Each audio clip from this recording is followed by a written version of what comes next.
आज हम गुजरात के एक ऐसे शख्स की कहानी बताएंगे जो दौलत के मामले में अंबानी को भी टक्कर दे रहा है। हर दिन नए नए बेंचमार्क सेट कर रहा है और न सिर्फ भारत में बल्कि पूरी दुनिया में अपना दबदबा बना रहा है। हम बात कर रहे हैं भारत के मशहूर बिजनेसमैन गौतम अदानी की, जिन्हें एक वक्त था कि आर्थिक तंगी के कारण पढ़ाई छोड़नी पड़ी थी, लेकिन आज ये एयरपोर्ट से लेकर बंदरगाह और कोयले से लेकर घर में इस्तेमाल होने वाले तेल तक से पैसा कमा रहे हैं। लेकिन बहुत ही कम लोग ऐसे हैं जो इनके बारे में जानते हैं। अगर आप गौतम अदानी की कामयाबी की राज जानना चाहते हैं तो देखिए उनके जिंदगी और व्यापार का सफरनामा। गौतम अदानी यूं तो रिलायंस इंडस्ट्री के संस्थापक धीरूभाई अंबानी की ही तरह पहली पीढ़ी के बिजनेसमैन है, लेकिन आज उनकी नेटवर्थ बाकी उद्योगपतियों से कई ज़्यादा है, क्योंकि एक डायलॉग है जो गौतम अदानी ने सिद्ध किया कि कोई भी धंधा छोटा या बड़ा नहीं होता और धंधे से बड़ा कोई धर्म नहीं होता।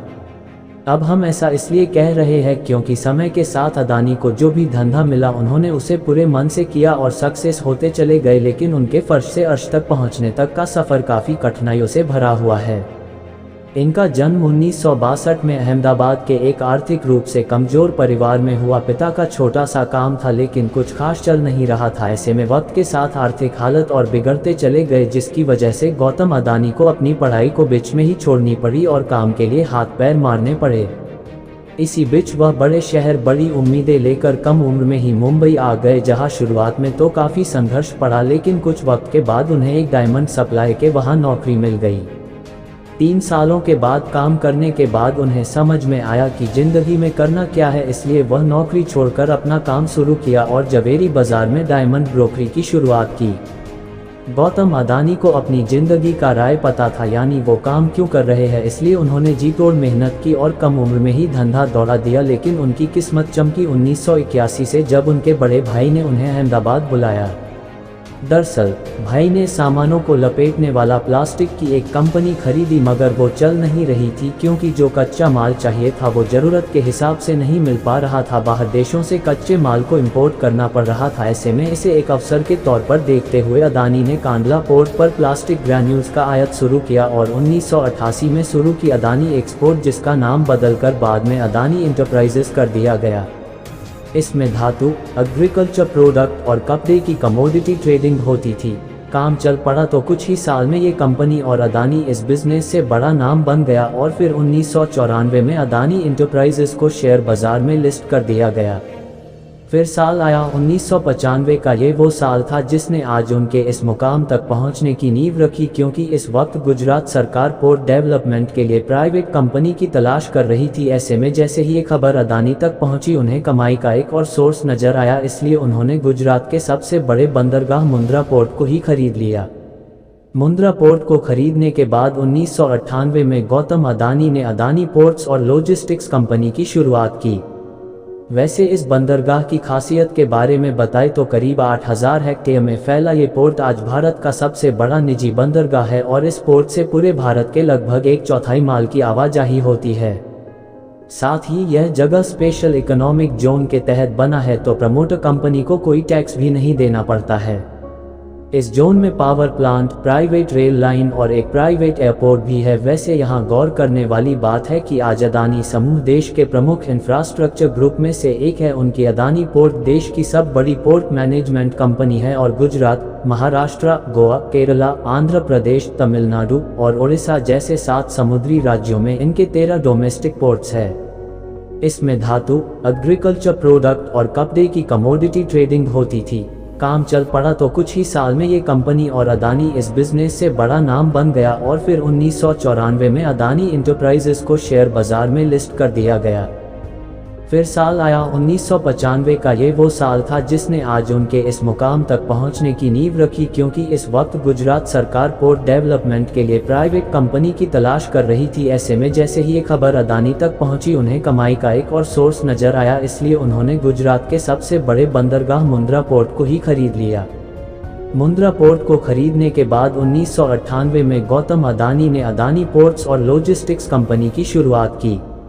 वैसे इस बंदरगाह की खासियत के बारे में बताएं तो करीब 8000 हेक्टेयर में फैला ये पोर्ट आज भारत का सबसे बड़ा निजी बंदरगाह है और इस पोर्ट से पूरे भारत के लगभग 1/4 माल की आवाजाही होती है। साथ ही यह जगह स्पेशल इकोनॉमिक जोन के तहत बना है तो प्रमोटर कंपनी को कोई टैक्स भी नहीं देना पड़ता है। इस जोन में power plant, private rail line और एक प्राइवेट एयरपोर्ट भी है। वैसे यहाँ गौर करने वाली बात है कि आज अदानी समूह देश के प्रमुख इंफ्रास्ट्रक्चर ग्रुप में से एक है। उनकी अदानी पोर्ट देश की सब बड़ी पोर्ट मैनेजमेंट कंपनी है और गुजरात, महाराष्ट्र, गोवा, केरला, आंध्र प्रदेश, तमिलनाडु और ओडिशा जैसे 7 समुद्री राज्यों में इनके 13 डोमेस्टिक पोर्ट्स है। अब जैसे जैसे गुजरता गया अदानी खुद को ग्रो करते चले गए, वो लोगों के रसोइयों में पहुँच गए। फॉर्च्यून के द्वारा, वही फॉर्च्यून जिसका रिफाइन ऑयल आज हर घर में सुबह शाम दिन रात इस्तेमाल होता है। जनवरी 1999 में अदानी ग्रुप ने विलमार बिजनेस ग्रुप के साथ हाथ मिलाकर खाने के तेल के बिजनेस में कदम रखा था।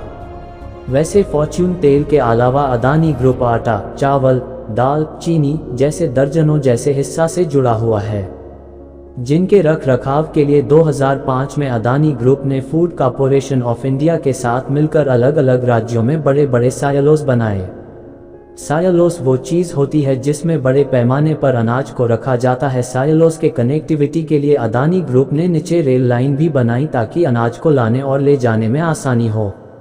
अब गौतम अदानी को काले कोयले में भी पैसा से दिखा। उन्होंने डोमेस्टिक इलेक्ट्रिसिटी का जनरेशन किया, बड़े बड़े राज्यों को बिजली सप्लाई करनी शुरू की, लेकिन इतने बड़े पावर प्लांट को चलाने के लिए ज़रूरत से ज़्यादा कोयला चाहिए था। इसलिए दिमाग चलाया और इसलिए ऑस्ट्रेलिया के एक कोल माइन को खरीद डाला। फॉर्च्यून इंडिया मैगजीन के मुताबिक 2010 में अदानी ने लिंक एनर्जी से 12,147 करोड़ में कोयला खदान खरीदी थी। इस खदान में 7.8 बिलियन टन के खनिज भंडार है जो हर साल 60 मिलियन टन हर साल कोयला पैदा कर सकती है। इसी तरह इंफ्रास्ट्रक्चर की कमी से इंडोनेशिया में मौजूद तेल, गैस और कोयला के लिए अदानी ग्रुप ने साउथ सुमात्रा से कोयला ढुलाई के लिए $1.5 अरब निवेश करने की घोषणा की। उस समय इंडोनेशिया इन्वेस्टमेंट अथॉरिटी ने बताया था कि अदानी ग्रुप 5 करोड़ टन की क्षमता वाले एक कोल हैंडलिंग पोर्ट का निर्माण करेगा और साउथ सुमित्रा आइलैंड की खदानों से कोयला निकालने के लिए 250 किलोमीटर रेल लाइन बिछाएगा। इसी तरह अदानी अपना कारोबार फैलाते गए और पैसा अकाउंट में आता चला गया। जिस अदानी साम्राज्य का कारोबार 2002 में $76.5 करोड़ था, वो 2014 तक आते आते $10 अरब हो गया। साथ ही वक्त की जरूरत को देखते हुए अदानी ग्रुप ने नेचुरल गैस के क्षेत्र में भी बिजनेस को बढ़ाया और 2017 में सोलर पीवी पैनल बनाना शुरू किए।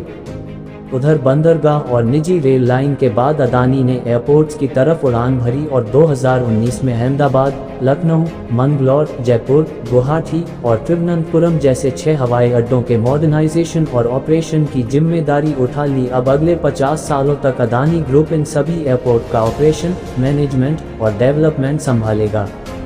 वहीं मुंबई इंटरनेशनल एयरपोर्ट लिमिटेड में भी अदानी ग्रुप के पास 74% की हिस्सेदारी है और ये बताने की ज़रूरत नहीं है कि भारत में मुंबई एयरपोर्ट दिल्ली के बाद देश का सबसे बड़ा एयरपोर्ट है।